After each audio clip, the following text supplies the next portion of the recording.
Welcome back to Mindset, Mental Health News and Information. Today's topic, problem relationships, how to make it work. As with anything, in order to fix it, it helps to understand the problem itself. My guest today, Dr. Melissa Tate. She's previewing her book with us, which is due out this month. It's called Blind Passenger. And as promised, you're going to learn, or maybe even brush up, a few words in Greek. Let's talk about the book. The name of the book is Dark Passenger. I'm reverting back to my Dexter love. It's called Blind Passenger. I love the explanation that you gave about it. Let's go ahead and play around with some of the components of this book. The book is due out later this year, and it has several very interesting, all of the chapter names are very, very interesting. And I want to talk about those with you. Okay. Conversation 1. Thony? Yes. Thony.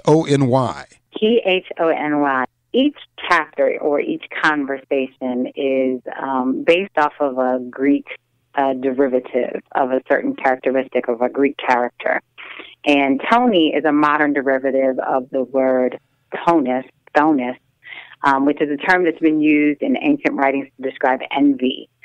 So at the end of the day, the chapter of Tony is about how envy infiltrates a relationship, jealousy infiltrates a relationship, and it causes a negative energy in the relationship. Now I feel really stupid, like I should know that from some class that I never took in Greek mythology or something like that. So you got Tony, Janus, Pure, and a vision to decide. Give us a brief overview of those remaining three. Janus is about kind of the juxtaposition of being caught between two different worlds. So from a modern perspective, you can think of it as kind of a Jekyll and Hyde. Janus has a Greek derivative as well, or a Greek origin as well. But you can think of it as kind of a Jekyll and Hyde, two faces, a man with two faces.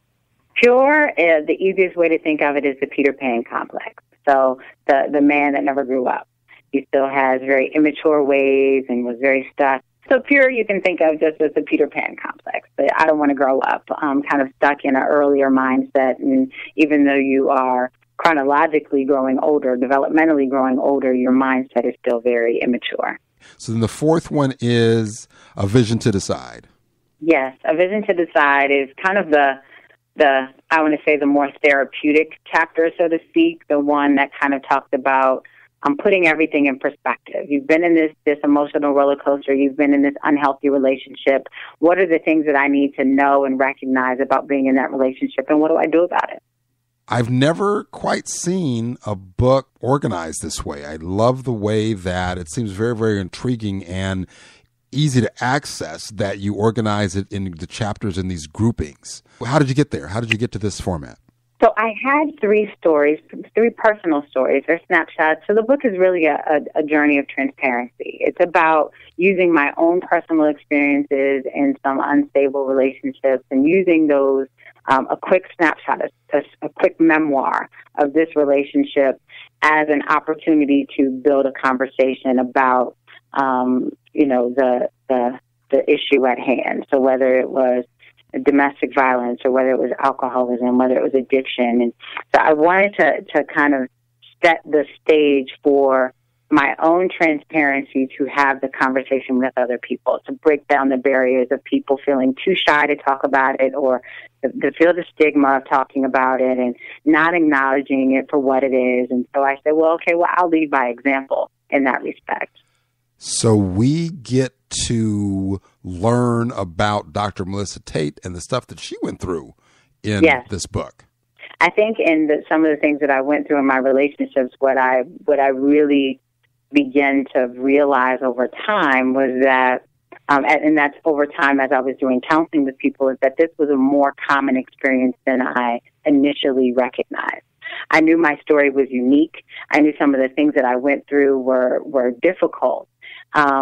But people don't see that when they see me. They see Dr. Melissa Tate, or they see Melissa, or depending on how they see Missy. My family calls me Missy. So they just saw who I was. They had no idea of the things that I had been through or different situations that I had been through.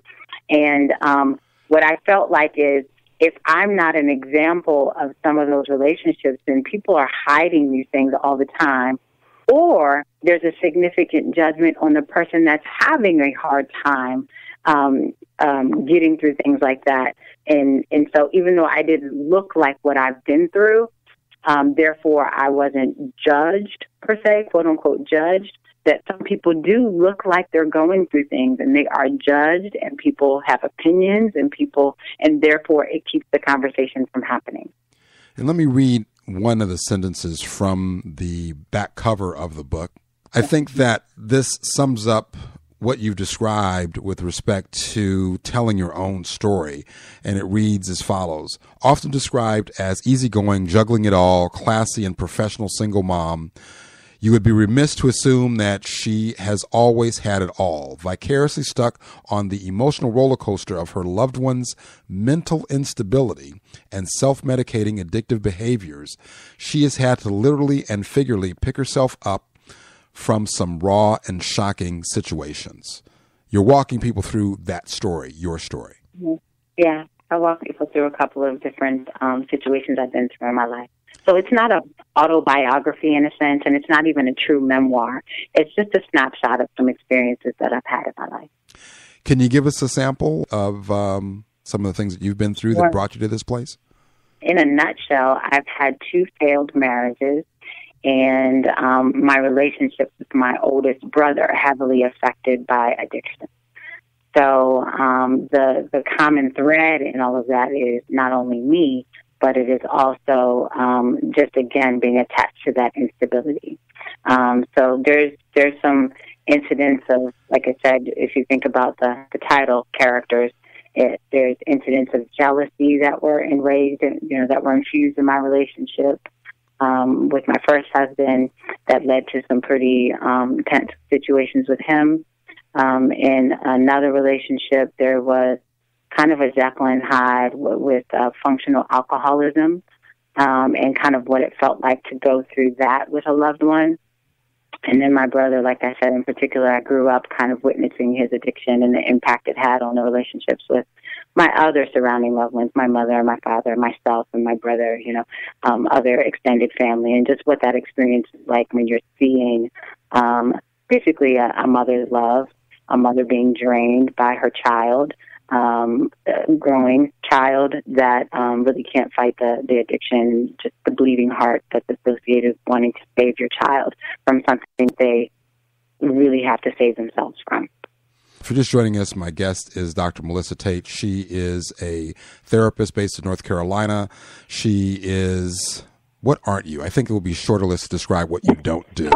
She is a therapist. She is a radio host. She is an author with a book scheduled to come out called Blind Passenger. It is, as the back of the book describes, a memoir-esque, not a true memoir or totally telling your story in great detail as memoirs do, but using your experiences as you describe them as a vehicle to talk about these other psychological and emotional dynamics as it relates to how people relate to one another. Is that about right?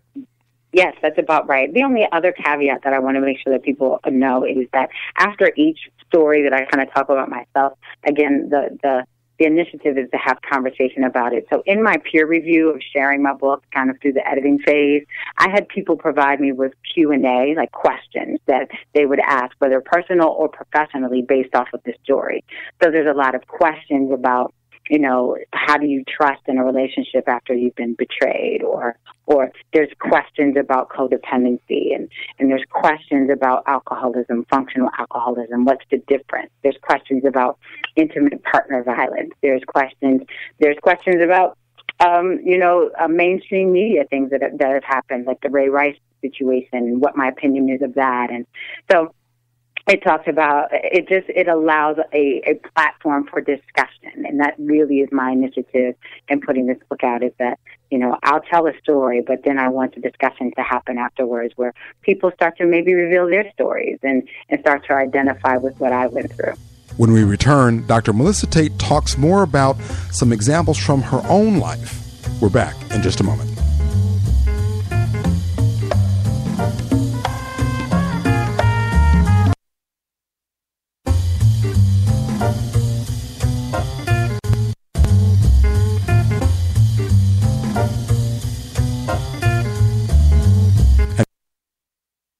Log on to our website, mindsetshow.com. Go to the Support Us tab and shop our affiliate vendors. There, you can find everything from electronics to vitamins. Purchases through the website help support our program. Welcome back. You're listening to Mindset, Mental Health News and Information, and my conversation with Dr. Melissa Tate about problem relationships, whether they be intimate, friend, family, at work. In our final segment, Melissa Tate shares some of her personal experience and a huge reason why you shouldn't just be hopeful, but downright optimistic. In the few minutes we have remaining, I want to go through some of the chapters and have you give us some examples, some snippets, if you will, of the experiences that you went through that you talk about as it relates to each of the conversations that you've outlined in the book. But before we go there, first of all, I want to say, I think this is incredibly brave of you. I think that this is a courageous feat to talk about our own stuff. Mm-hmm. It's difficult. Absolutely. It still hurts. It brings back all of the trauma that we went through initially. And at the same time, it's so incredibly important because, I mean, you are pretty cool. I mean, you've got your doctorate, you're a therapist, you're a radio host, you are an author, and yet you are a human being who's gone through a lot of different situations and not always handled them perfectly, as is the image of, I think people tend to think, and give me your take on this, people tend to think that, and I know I thought this, that people who are mental health professionals got it all together. Yes, that is a fallacy. Let me confirm that. That is not true. And I think it adds to the multi-layered issue of stigma. You know what I mean? You want to think that I have it all. You want to think that that I'm this guru and all knowing and have all the answers, right? And have all the answers, and that, I discuss that in my book as well, because when I'm going through something with someone else, I'm not Dr. Tate. I'm just Melissa. I'm just human, and so my emotions are in the middle of it as well, and so I don't always have an objective opinion or can think logically about what's the best thing to do because my emotions are involved. So when someone else comes in, it's not my emotions that are involved. So I can provide them a professional, objective opinion about the best things to do and kind of guide them and support them through a process that they're looking to change.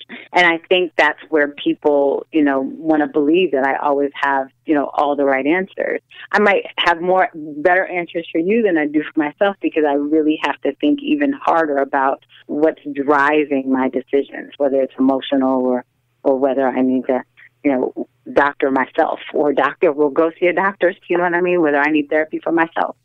Let's go ahead and jump into a couple of the conversations. Give us a little snapshot or a snippet about what you talk about vis-a-vis your own story in each of those. Let's go back to Tony. In the chapters under there are domestic violence, family relationships, parenting decisions, and what you call a, quote, victim mentality. Well, the story of Tony in a snapshot, without giving too many great details. We don't want to give it all away. I want people to read these stories, and they're really powerful stories. So, the story of Tony in particular is about being kind of young and in love and afraid to follow your instinct that something just isn't right in a relationship. It's we've already paid for the wedding, so I guess I better see this through. You know what I mean? It's that inner voice that you're not listening to. And in this situation, I was pregnant, and so you're kind of already invested, and you have a hard time, kind of stepping out and making the quote-unquote big girl decision that says, you know what, I don't want to make any drastic decisions at this time. So you just kind of follow through with love, or you follow through with the relationship. Or with the expectation that you have for yourself the way things are supposed to be, and perhaps the expectations that others have for you, Exactly. Yes, you have this idea in your mind, and we often do this, women do this a lot, where you have this idea in your mind of what family and what love and what marriage will be like.